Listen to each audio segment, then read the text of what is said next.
Boa tarde a todos. Francisco Santos, do canal Natizarim do Norte. Que sejam todos bem-vindos. Nós vamos dar continuidade ao estudo das violações da lei do Criador, ou seja, das violações da Sagrada Constituição do Criador. Já vimos logo no início do estudo qual é essa Constituição, que é a Torá, aonde é que está essas leis do Criador, e agora nós estamos aí vendo aos poucos quais leis são essas pela qual o Criador está julgando e irá julgar a humanidade naquele grande dia, né? Que o profeta Isaías viu lá em Isaías 24, versos 5 e 6. Hoje nós vamos falar sobre a imoralidade sexual.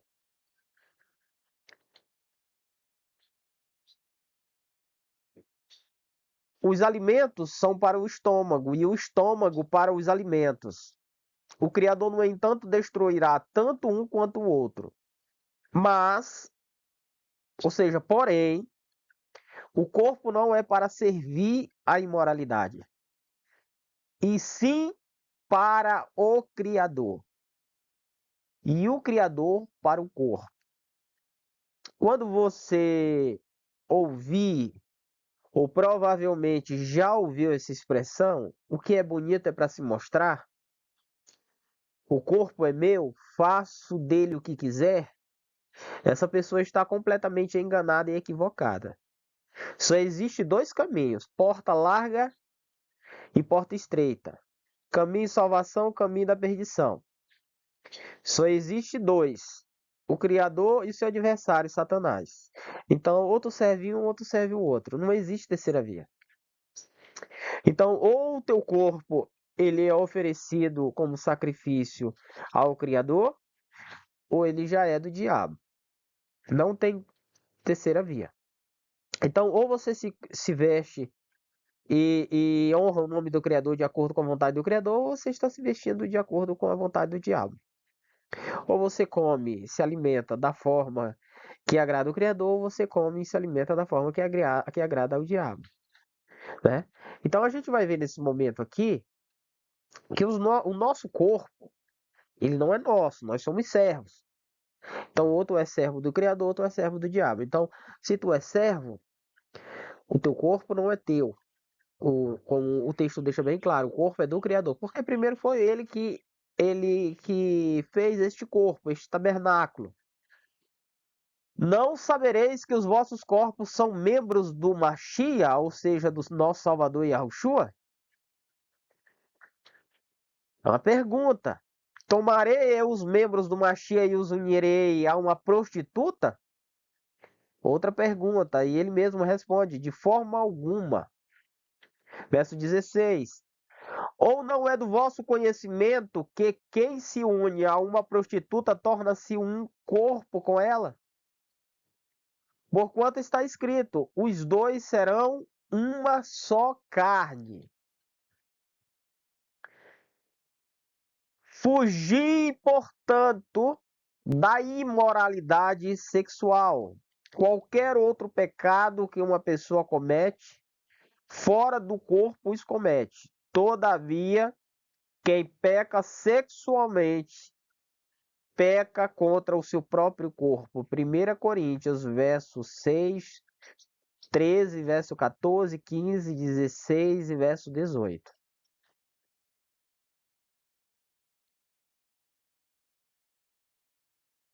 Foge igualmente das paixões malignas da juventude e segue a justiça, a fé, o amor, a paz em comunhão com os que invocam o nome, com os que invocam o Criador de coração puro.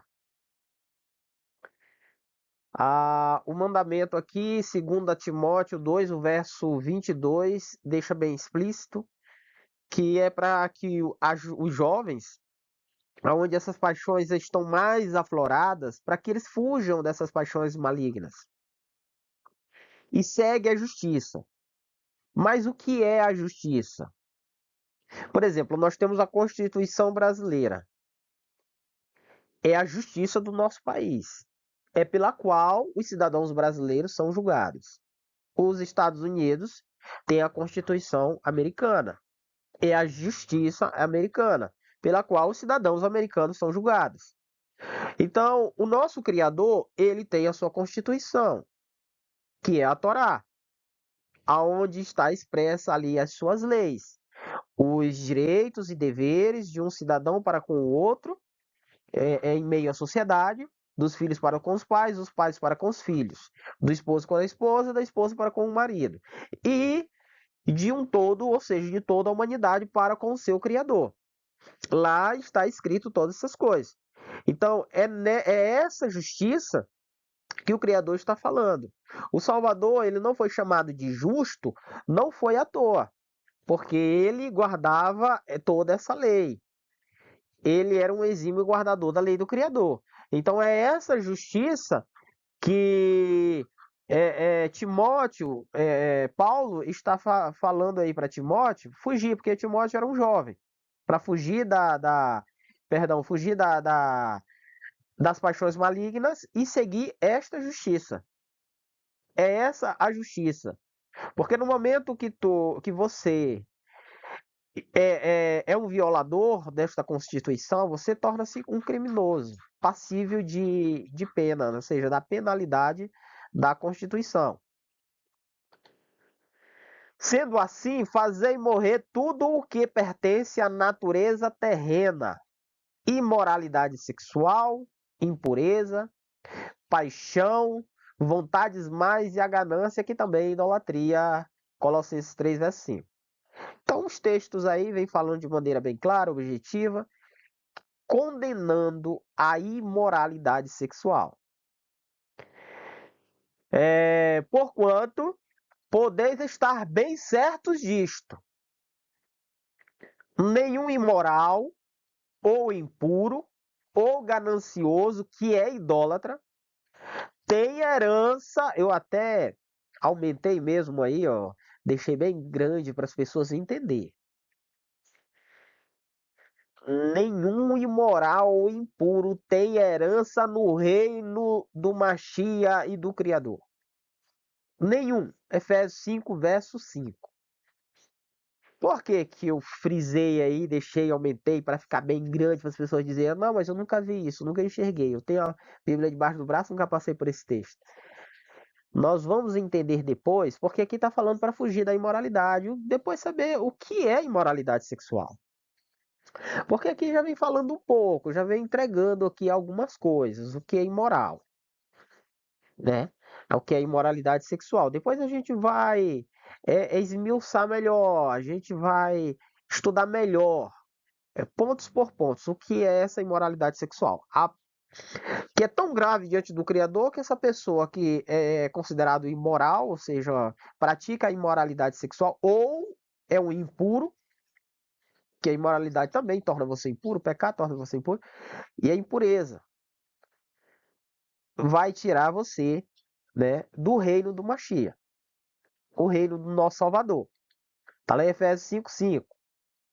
De maneira semelhante a estes, de maneira semelhante a estes, Sodoma e Gomorra e as cidades circunvizinhas, que as pessoas falam muito em Sodoma e Gomorra. Antigamente eu pensava que era uma única cidade. Não, Sodoma é uma cidade e Gomorra é outra. E as outras cidades circunvizinhas, eram várias, entregaram-se à imoralidade sexual e a todo tipo de depravação sexual. Estando sob o castigo do fogo eterno, essa cidade nos serve de exemplo. Judas 1 e o verso 7. Então o Criador, quando ele destruiu essa cidade lá, Sodoma e Gomorra, e as outras que eram vizinhas, foi ali praticando ali o seu juízo, nos dando o exemplo do que vai ocorrer lá no futuro, no grande dia do juízo final. Não é aceitável diante do Criador a imoralidade, a impureza. Só que até no momento, ele não tem explicado direitinho o que é essa impureza, o que é essa Impureza a gente já viu no vídeo, acho que no vídeo passado, né, do parte 2, um pouco sobre a questão da impureza, uma delas é a pessoa levar e no período menstrual tocar nas coisas sagradas, ministrar a palavra, né? O homem que acabara de ter relação sexual com a mulher e ministrar a palavra e ir para a igreja, no momento que ainda está impuro. Mas vamos continuar. Porém, quanto aos covardes, os incrédulos, os depravados, os assassinos, os que praticam imoralidade sexual, os bruxos, os ocultistas, os idólatras e todos os mentirosos, a parte que lhes cabe será no lago de fogo que arde perpetuamente em meio ao enxofre. Apocalipse 21, verso 8. Então, a única coisa, a única coisa de salário e de herança que as pessoas que praticam a imoralidade sexual irão receber é o lago de fogo, segundo as Escrituras. Leia também Efésios 5:3, Tiago 2:11, 1 Coríntios 6:9 e o verso 19, Filipenses 4:8, Efésios 5, verso 6, 1 João 1:9. Eu não coloquei tudo aqui porque. E também não está tudo aqui falando de moralidade sexual, tem muito mais. Mas você também pode pesquisar para fortalecer mais ainda a sua convicção, a sua certeza. Mas eu acredito que até aqui já é mais do que suficiente para entendermos que o Criador condena a imoralidade sexual. E essa imoralidade é tão grave, é uma abominação tão grande diante do Criador, a ponto dele tirar a herança dessa pessoa e dar como herança o lago de fogo. Ou seja, tirar o paraíso e dar o lago de fogo para essas pessoas que praticam essas atitudes. Até agora, a palavra ela tem condenado, né, de maneira categórica a imoralidade sexual. Mas para muitas pessoas vai ficar no ar. O que é imoralidade sexual? Pode nos dar algum exemplo do que é imoralidade sexual? Tem como a gente descobrir o que é imoralidade sexual de maneira mais clara? Vamos aqui estudar um pouco a respeito. Eu separei aqui alguns exemplos para que a gente possa entender o que é imoralidade sexual. O que é imoralidade sexual? Essa figurinha aqui, essa foto, na realidade, ela já entrega muita coisa. Pois a imoralidade sexual se modernizou. Veremos um pouco a respeito disso. Relações sexuais usando vibradores ou qualquer objeto ou membro que não seja o órgão genital ou o genital do homem ou da mulher. Eu não sei se foi, acredito que foi na parte 2 que vem falando a respeito que até suas mulheres trocaram a relação sexual natural pelo contrário à natureza.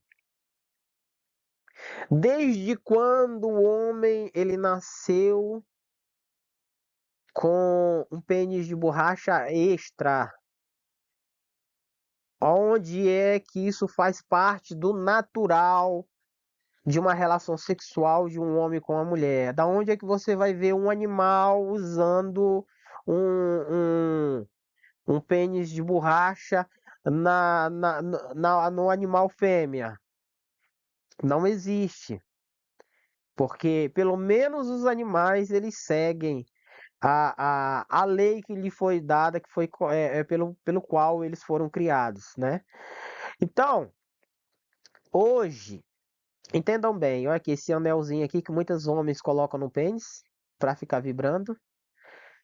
É, a maioria das mulheres que compram esse tipo de incrivelmente são mulheres evangélicas, são mulheres evangélicas cristãs que compram essa, a maioria que compra essas coisas aqui.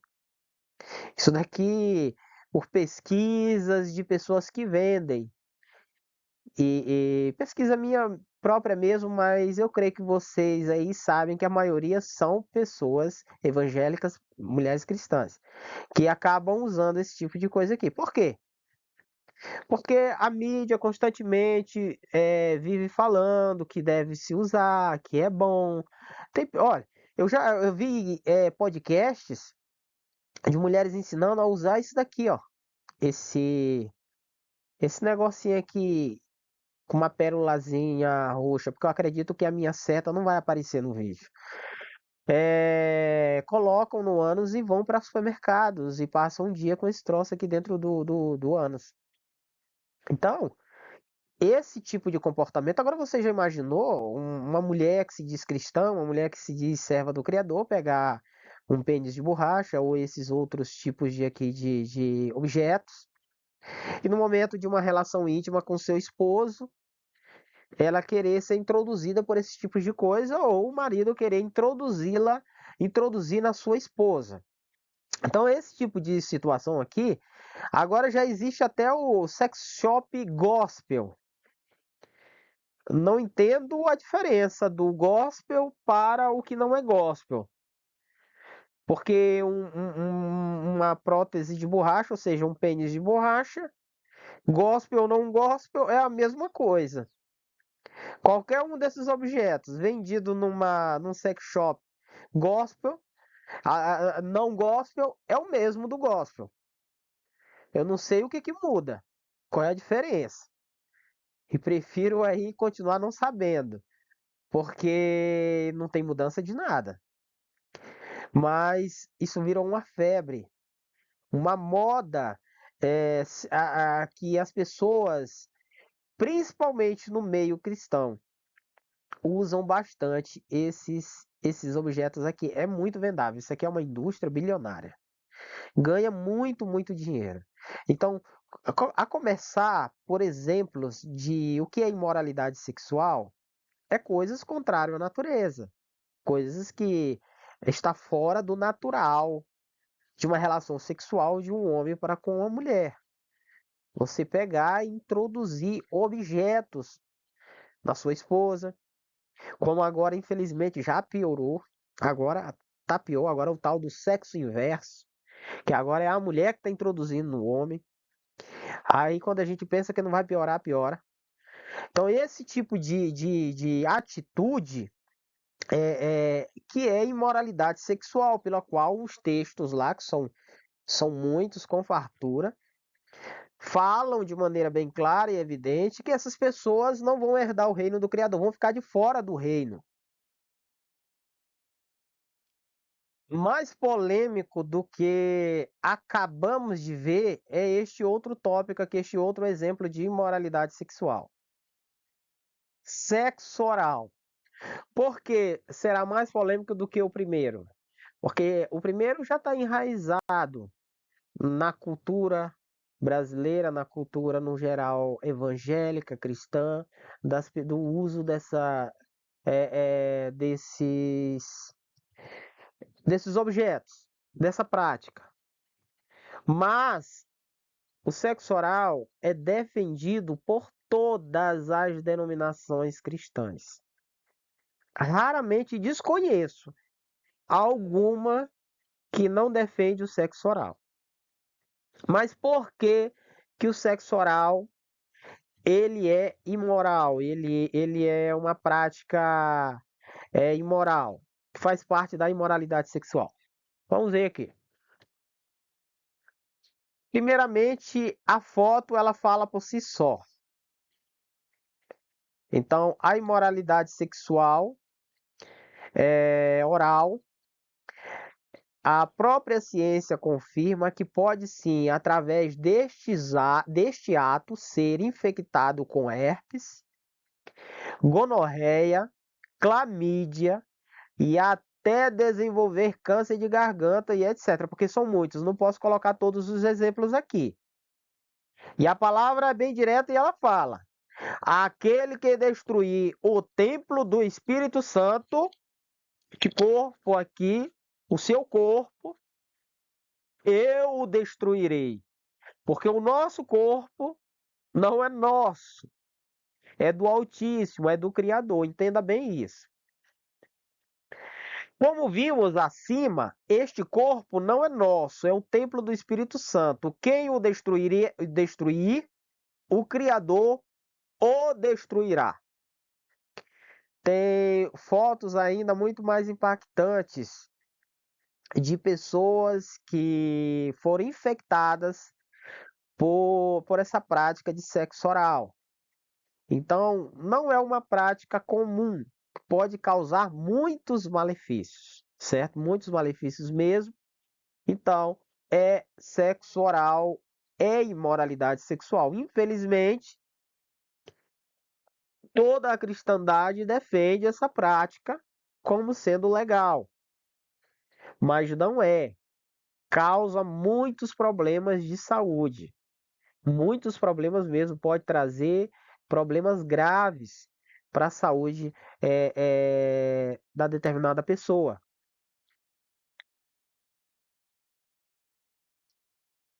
Este outro aqui, não menos importante, é a questão do sexo anal.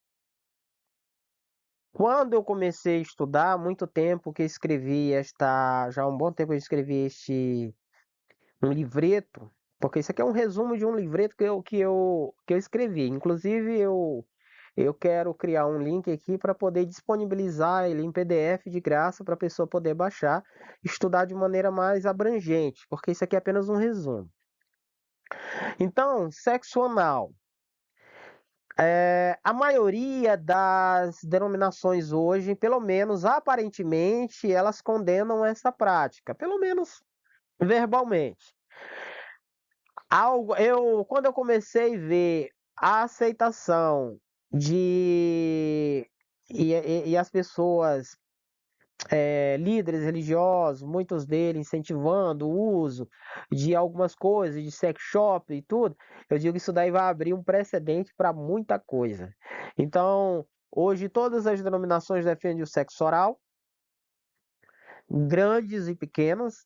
Muito raramente, quem sabe uma pequena, você vai ver que seja contra essa prática. Agora, ó, eu também, logo eu imaginei, não vai demorar muito para que abertamente pessoas possam é, defender o sexo anal. E já há na internet alguns pastores de denominações menores defendendo essa prática aqui, certo? E algumas gigantes, grandes, falando de maneira como assim: tudo que você fizer entre quatro paredes, sendo consensual, é permitido. Tudo é tudo. Abre um precedente enorme. Tudo é tudo. Tudo que você decidir fazer em quatro paredes, pregações de pessoas muito grandes, eu não posso nem falar o nome desses líderes aqui. Mas vocês sabem quem é. Você, como a fala mesmo, tudo entre quatro paredes é permitido. Palavras dele. Até então eu ouvia isso na televisão aberta, por programas completamente imorais, sujos, quando eu assistia a televisão aberta, há muitos anos atrás. Hoje a gente vê da boca dos líderes religiosos esse tipo de fala. Isso aqui é uma foto de um ânus com câncer no reto. Isso aqui é para impactar. É claro que não vai gerar todo o impacto, que quando uma pessoa violava a lei do Criador, a pessoa deveria ser punida de morte à frente de todos, para que servisse de exemplo. Então aqui você não vai sentir, porque uma pessoa, quando ela está nessa situação aqui, ela está apodrecendo. Então a carniça humana, ela é terrível, ela é horrível. Então aquele cheiro horroroso, forte, a dor e a agonia que essa pessoa está sentindo, passando por isso. Ah, mas toda pessoa que tem câncer no reto é porque praticou sexo anal? Não. Nós não estamos falando, vamos entrar agora no assunto de problemas, causas, né, malefícios causados pela prática anal, certo? Sim, isso mesmo. As escrituras sagradas não condenam essa prática somente entre os afeminados, porém entre também condena entre homem e mulher. É sodomia. A própria ciência confirma através dos protocologistas que essa prática anal causa miocardite, infarto, morte súbita, aquela pessoa que fez um monte de exame, estava bem, de repente faleceu. Poxa, mas fulano de tal estava tão bem e de repente morreu. Não significa que as pessoas que morrem de morte súbita é porque praticou sexo anal. Nós estamos falando das pessoas que estão praticando, né? E acabaram ferindo ali o reto, subiu bactéria pela corrente sanguínea e foi parar no coração. E essa prática levou a pessoa à morte súbita. Súbita. Estamos falando desse tipo de pessoa. O risco de contrair DST através do sexo anal é 100 vezes maior que comparado com o sexo vaginal. Aí a pessoa diz: não, mas eu vou usar camisinha. Então eu não corro riscos. E os outros riscos, a outra pessoa que usando camisinha ou não, ele vai ter frouxidão no reto, ele pode adquirir câncer no reto, vai ferir lá e vai levar bactérias lá através dessas lesões, dessas fissuras, para o coração dele dela e vai ter, dele, né? Vai ter problemas de morte súbita, infarto, um monte de problemas. Então, se você ama a sua esposa, não faça isso com ela, porque o perigo de ela ter algum desses problemas é muito grande.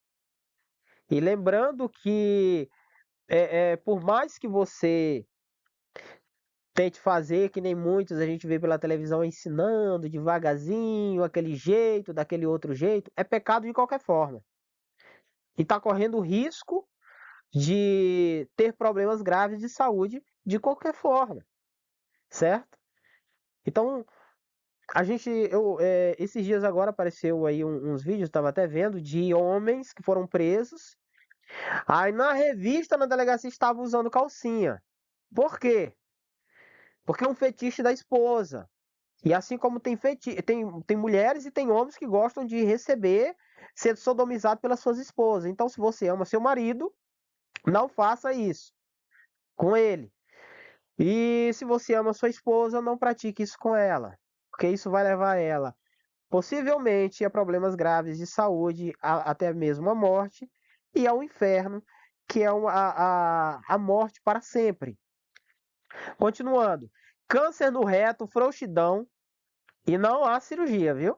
Para isso não. E etc. E isso são consequências das rebeliões contra a lei, a Torá, do Criador. Arrependam-se dessas práticas, pois elas as irão tirar de você a vida eterna.